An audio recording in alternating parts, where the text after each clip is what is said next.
Good morning, Brew Daily Show. I'm Neal Freyman. And I'm Toby Howell. Today, the SmartLess guys are launching a company showing that podcaster hubris has no bounds. Then Zuck is assembling an ultra-expensive super intelligence team as Meta desperately tries to avoid falling behind in the AI race. It's Wednesday, June 11th. Let's ride.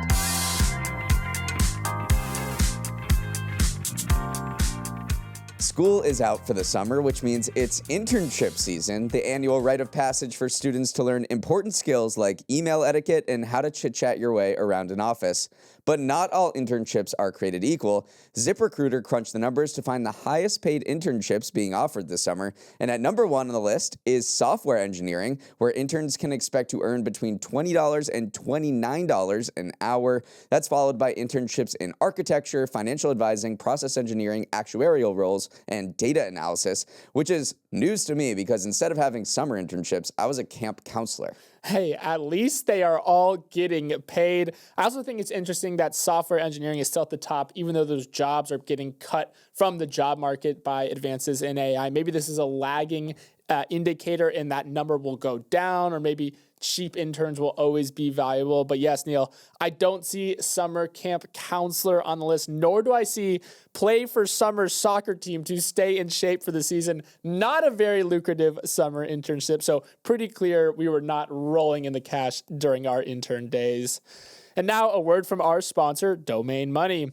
Neal, heard you did a deep clean of your apartment yesterday. Oh yeah, it was very satisfying. Spring cleaning sesh yesterday, did an edit of the closet, cleaned under the bed, even found some old brew memorabilia in the process. Getting your apartment spick and span is a top 5 feeling, followed closely by getting your financial house in order, which is something the pros over at Domain Money can help with. They will help you build a realistic step-by-step plan to make sure you're not missing any tax strategies or leaving too much money in your checking account. Plus, they're not just helping you clean your house, but also setting you up to build towards a more financially secure future, potentially boosting your returns by up to 3% per year. And hey, you'll never know what you might find, whether it's a forgotten brokerage account with a couple $100 in it or a vintage morning brew crew neck from 8 years ago. If you want to tidy up your finances like Neal, check out domainmoney.com/mbdaily and start building your financial plan today. That's domainmoney.com/mbdaily. Quick disclaimer, we are current clients of Domain Money Advisors, LLC. Through domain sponsorship of Morning Brew Daily, we receive compensation that included a free plan and thus have an incentive to promote Domain Money. Mark Zuckerberg is not happy he is losing the AI race, so he is going full founder mode to try and make up some ground. According to multiple reports, he is assembling his own personal AI avengers, recruiting a brain trust of researchers that he is calling his super intelligence group. The vision is to reach artificial general intelligence, the holy grail of AI development, before competitors like Google or OpenAI, then weave it into Meta's vast array of social media and physical products. But in order to beat the competitors, you gotta outspend them, and boy, is the AI race expensive. The Iron Man to Zuck's Avengers is Alexander Wang, the CEO and founder of Scale AI, who is close to joining the super intelligence group after Meta reportedly acquired a 49% stake in the company that values it at $28 billion. So in some sense, that is a cool $15 billion for a single AI leader. Meta is also reportedly offering 7 to 9 figure compensation packages to try and lure top talent. The reason behind the frantic recruitment is Meta is coming off a disappointing model release with their Llama 4 model underwhelming. It also delayed plans to release its most powerful model yet, Behemoth, after it did not sufficiently advance on previous editions. Hence the founder mode invocation for Zuck, who has been very involved in building out the new team, even rearranging Meta's offices so new hires can sit near him. Neal, Zuck is getting back in the trenches here. Lot to unpack here. Let's first start with the AI talent wars, because maybe we should have done internships in AI development, because these people are getting paid so much money. I just want to stress the figure, 9-figure pay packages. That's at least $100 million. It's almost unfathomable, but Meta feels like it needs to spend that amount of money because it's losing talent to competitors. You hear reports on in the tech world of Meta offering AI talent $2 million per year in offers, but they're still losing them to competitors like OpenAI and Anthropic. This is happening across the industry where Meta is losing out on the top AI talent to the companies that it's competing with. So it feels like it needs to pay up. And Zuck is personally undergoing this recruiting mission to offer ridiculous pay packages to these people, to Scale AI employees as well, to come on board, because this is how important Zuck thinks AI is, or superintelligence is, to the company's future. And it does seem like Meta has a pretty compelling offer to these people beyond just the money, because he is saying, unlike rivals like OpenAI, who has to rely on fundraising, these massive fundraising rounds to continue to finance their investments in AI, Meta has a cash cow in its advertising business. It's one of the most profitable businesses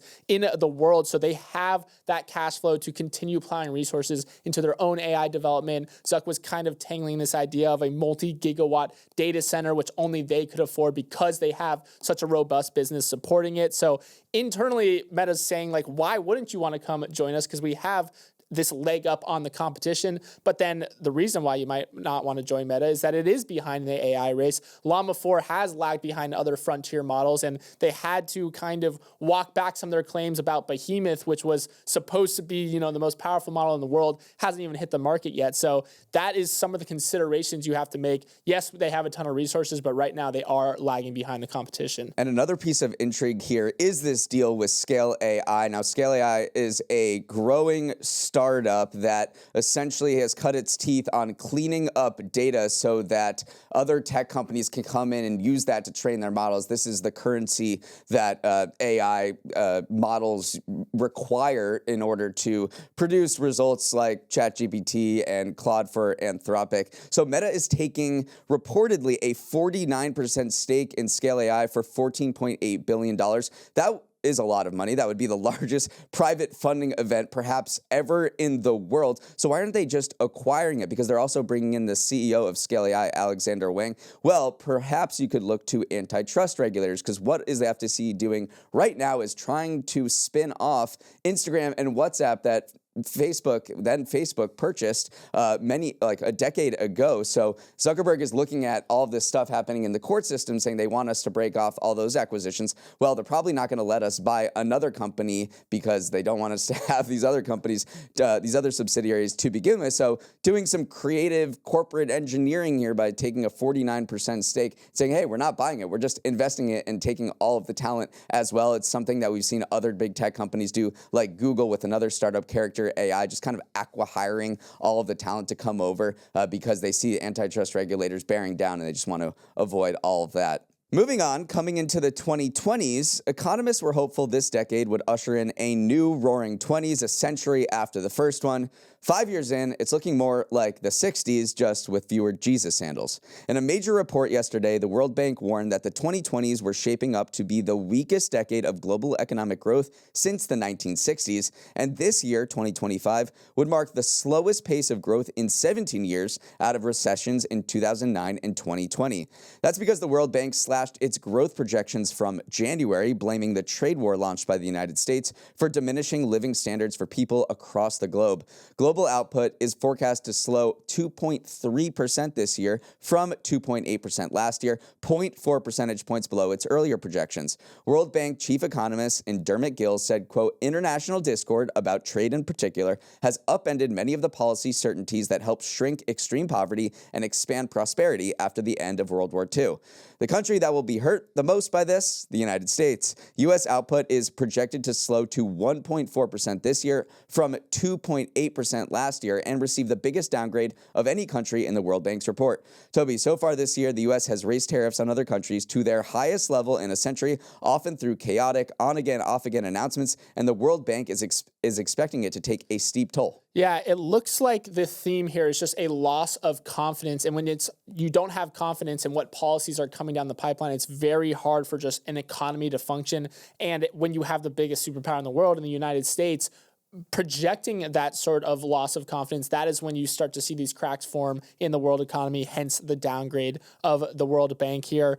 But you also have to remember that who's going to be hurt the most? Obviously, United States, but also Gill said that the poorest countries will suffer the most. He said by 2027, the per capita GDP of high-income economies will be roughly where it had been expected to be before the COVID-19 pandemic, but developing economies would be worse off with per capita GDP levels 6% lower. So again, the rich are going to stay right around where they were on in the trajectory that kind of ignores the COVID-19 pandemic, but the lower income countries are going to be in a much worse off place because of all the uncertainty surrounding it. And that's something that the World Bank slipped into this report, which was kind of interesting. They effectively supported President Trump's complaint about other countries having higher tariffs on the United States than the tariffs that the United States has on other countries. You have to remember the World Bank is this development lender. They have long promoted free trade. They want barriers to trade reduced around the world. They think an economic cooperation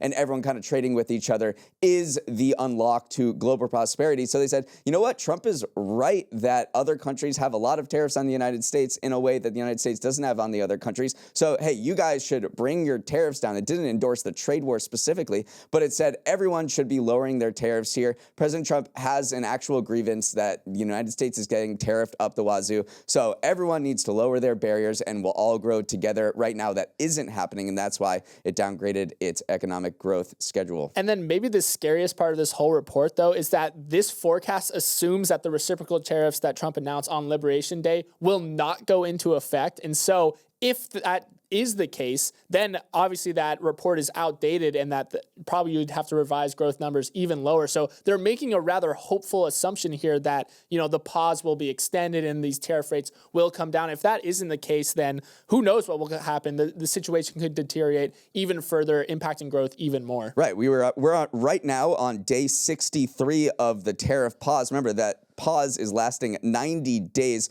We were promised 90 deals in 90 days. We have essentially one framework established with the UK. So that's 89 more deals left. And we have, let me do some math, 27 days left. So the trade team better get on it.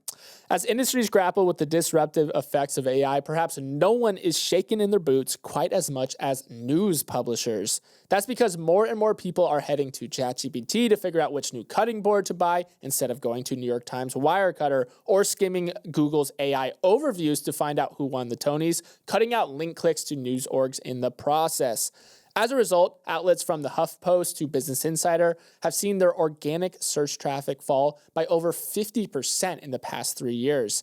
It's caused the whole news industry to rethink their business models, with the CEO of The Atlantic telling staff recently that the publication should assume traffic from Google would slowly drop to zero, a major shakeup of what used to be a clicks-based business. It's also led to a rash of layoffs at media companies. Business Insider cut 21% of its workforce last month, citing massive traffic drops.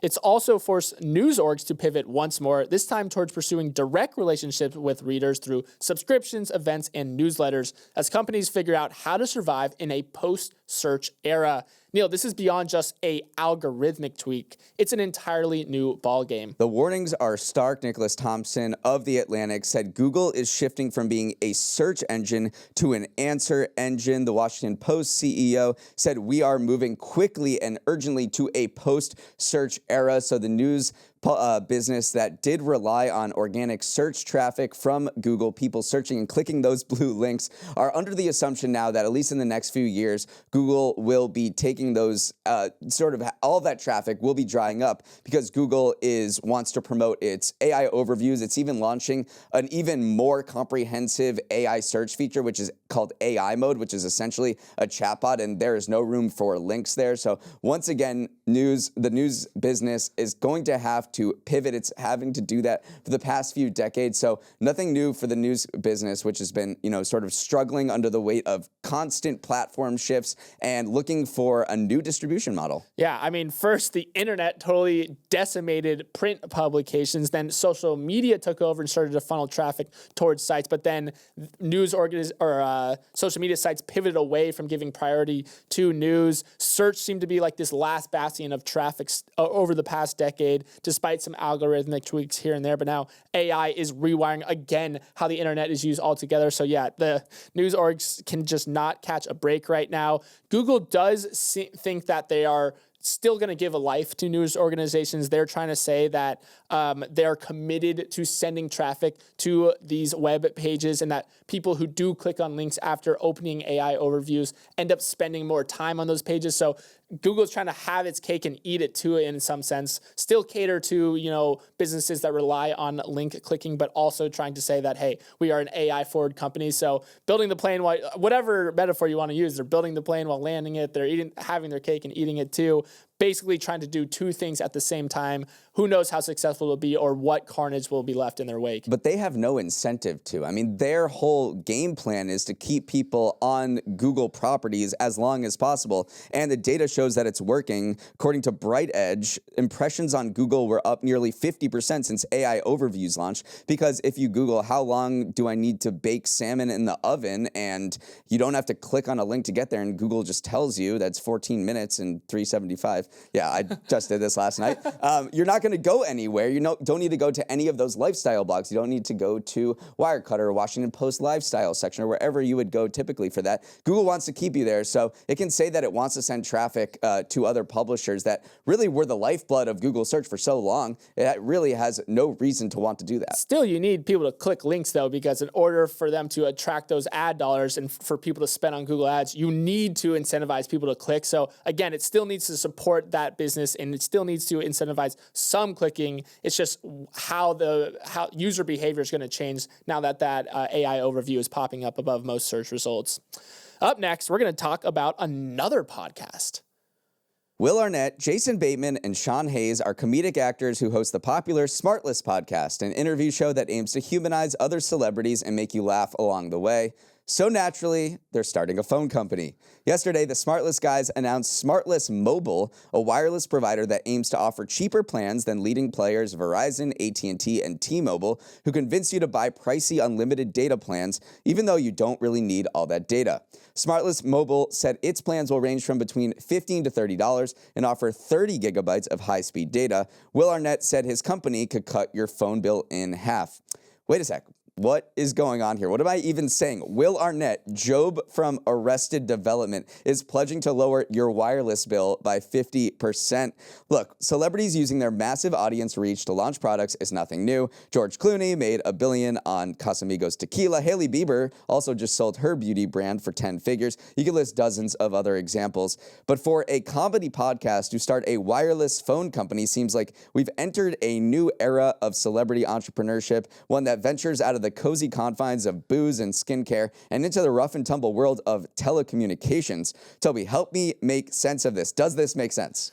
It is a little funky, I'm not going to lie. I mean, their train of thought is that, hey, a lot of people listen to SmartLess on phones. This is a real idea put forth by Jason Bateman saying that, hey, a lot of people listen to SmartLess using their iPhones. Let's give them a data provider plan that works for them, which is very tenuous at best because people use phones for all sorts of things, sports betting, food delivery. You don't see DoorDash launching a telecom company. You don't see DraftKings doing the same thing. So that seems like a bit of a stretch, but follow the money here. What did Ryan Reynolds just do? He just sold his stake in Mint Mobile for $1.3 billion. That was a telecom celebrity tie-up. So maybe that's where they got some of their inspiration from. But I think you're right. Just like the weirdness of these comedic guys launching a very mundane product doesn't seem to jive with other sort of celebrity endorsed brands that are more frivolous, like alcohol and beauty products. These are things you buy after you pay all your phone bills, after you buy your grocery bills. They have kind of that era of celebrity attached to them. And this does not have that because it's such a more meat and potato sort of product, which is why it feels a little weird for some people. Well, here's how it came about. This is according to Will Arnett. He went with his kid to buy a new phone plan, and he got sold an unlimited data plan. He has his friend, Paul McAleese, who's the former president of Shaw Communications, which is a Canadian telecom giant. So Will Arnett said, hey, did I do this right? And then the guy from Shaw McAleese was like, no, you got totally ripped off. And then they started talking and decided to start this cheaper phone plan, saying that 90% of people don't use as much data as they need. So that is the thesis here. And if you think they're actually going to be running this company, well, absolutely not. The Shaw guy is going to be running the telecom company, and they are going to be the spokespeople, the marketing people behind this. But you're right, we'll see whether people have any inclination to follow their favorite podcasters into something that's so interwoven into their daily life, like a phone, rather than something more indulgent, like a tequila brand or beauty, like Hailey Bieber just showed with her $1 billion sale. And I say good luck to them, but I think more people are a little skeptical for sure. Okay, let's sprint to the finish with some final headlines.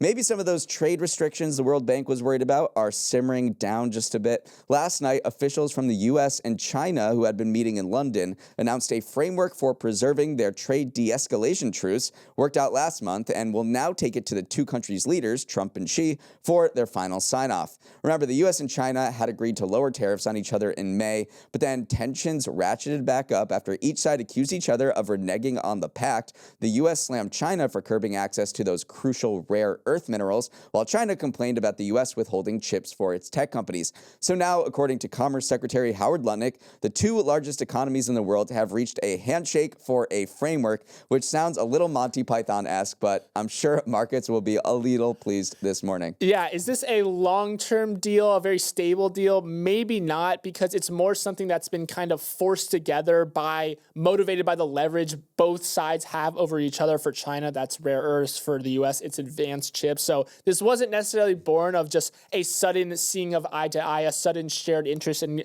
thawing global trade tensions. So it also means that potentially more starts are coming down the pipeline, since the foundation it was built on is a little bit shaky. And you see that because U.S. stock futures are relatively flat in early morning hours, so you would think there'd be a little bit more celebration for a handshake to a framework, which, does sound a little bit made up. But I do think that there is still some ways to go before the market really believes that the tensions have fully simmered down. President Trump's immigration agenda reached new levels as Khaby Lame, the world's most followed TikTok star, was briefly detained by ICE in Las Vegas for overstaying his visa before voluntarily leaving the country without a deportation order. Lame is a Senegalese-born Italian citizen who is known for his silent, comedic reaction videos, racking up 162 million followers on TikTok in the process. Since his rise, Lame has made cameos in movies and even starred in a TV show called Khaby is Coming to America. He also attended the Met Gala earlier this year. But Neal, this incident paired with the continued protests in LA will bring even more attention to the larger immigration crackdown being carried out by the current administration. Absolutely, and we'll see what happens to his business empire, because he really has created one by just not talking at all. His properties are just through his endorsement deals. He grows $16.5 million in 2023. That's from partnerships with Google, State Farm, and Pepsi. He has a partnership with the clothing brand Hugo Boss. He was at the Met Gala. So he is a big influential player, and he told Business Insider a few years ago that literally all of his deals happen in the United States. He doesn't have any sort of business going on in Italy, but now it looks like he won't be able to come to the United States through these immigration crackdowns. So we'll see what happens to this. Apparently, he's still posting. He's in Brazil, and so you can't keep him off social media. You can keep him off the United States, but you can't keep him off TikTok. Whole Foods is looking more like Partial Foods after a cyber attack on its main supplier has left shelves empty in some stores. Last week, United Natural Foods, a Providence-based distributor to Whole Foods, said it shut down its IT systems and pulled back on shipping after finding that hackers had infiltrated its network.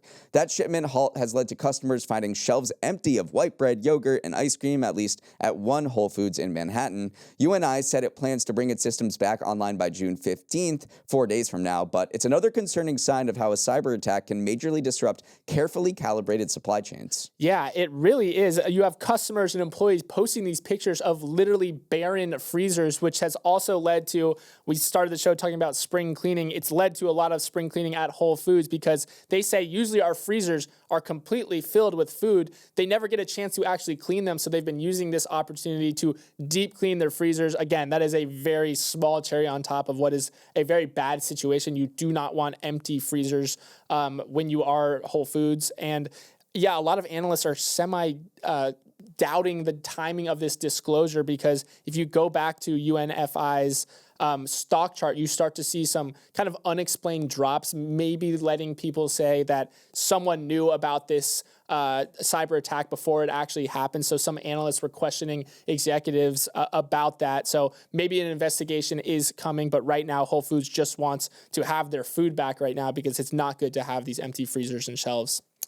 Starbucks wants you to drop the s'mores frappuccino to get more swole. The coffee chain is rolling out a protein cold foam test as it tries to boost falling foot traffic to its stores. Protein is the macronutrient of the moment right now, with social media awash in content promoting its beneficial effects. But CEO Brian Nichols said the protein idea didn't come from scrolling TikTok. I was watching people coming to our stores, and in some cases, they pull their own protein powder out of their bag, or in other cases, they have a protein drink like Fairlife, and they pour that into their drink. Neal, this particular trial features a sugar-free vanilla latte topped with banana cold foam, but will also let customers add it to any cold foam flavor to get 15 grams of protein in your morning drink.